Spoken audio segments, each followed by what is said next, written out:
importante yung serbisyong na ibibigay mo. Kasi kung dito sa lupa, kung lahat ng ginagawa mo bayad, wala ka nang aantayin doon sa Panginoon eh.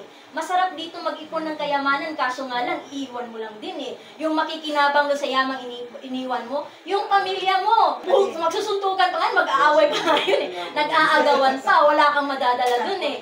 Pero ang pinakamasarap na mag-ipon ng kayamanan doon sa kalangitan. Kasi pag madami kang naipon doon, yung maganda mong gawa, na hindi nababayaran ng pera, mga good points yun na maiipon mo na kayamanan doon sa kalangitan. Which is, pag marami ka doon good points, yung mabuting gawa, aakyat ka sa langit. No? At the same time, pag lagi kang nagdadasal, yung mga kasalanan mo, unti-unti din yung mababawasan. Pag madami kang good points, aakyat ka sa langit. Kaso nga lang, pag wala ka din good points, kasi gusto mo bayad lahat, doon ka din babagsak.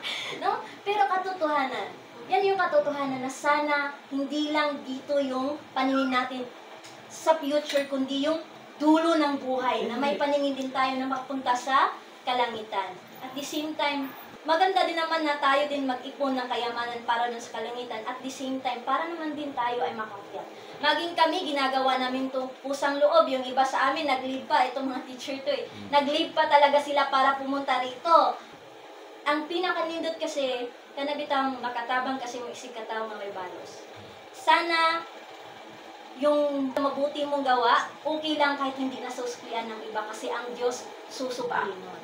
At the same time, one secret, no? Ang sekreto pala para tayo ay mas lalo pang umunlad is matuto tayong makontento.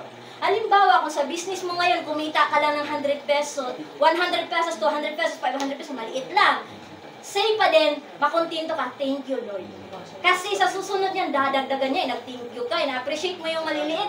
Nasa Bible yan eh, ang tao na pagkakatiwalaan sa maliit na halaga, mapagkakatiwalaan din sa malaki. Eh kung sa maliit na halaga, hindi ka marunong magpasalamat, abay, hindi ka nabibigyan ng marami. So the key is, matuto kang makontento kung ano yung nasa iyo ngayon. Sabi nga ng Panginoon, sapat na yung may damit, may pagkain ka, bless ka na doon. Kasi yung iba, walang, ang dami dyan nasa kalye, walang pagkain. Diba? Wala, ikaw, bless ka kasi may makakain ka. At the same time, akala kasi nila, pag sinabi mong blessing, pera agad yun. No.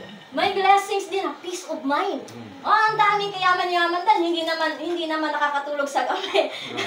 No? Hindi nakakatulog sa gabi kasi nga walang peace of mind. Kung wala kang sakit, bless ka pa din. No? Kasi ang dami dyan nag-iiba, naghahabol na nga sa hininga, gusto pang mabuhay. No? Tapos ikaw, nakakahinga ka ng maayos, bless ka pa din ng Panginoon. At the same time, yung ginagawa mo mabuti sa iyong kapwa, may return yan sa iyo eh. Lalong-lalo na pag ginagawa mo ng libre, walang bayad, mas lalo kayong pagpapalain ng Panginoon. Hindi nga lang diretso pero dahan-dahan.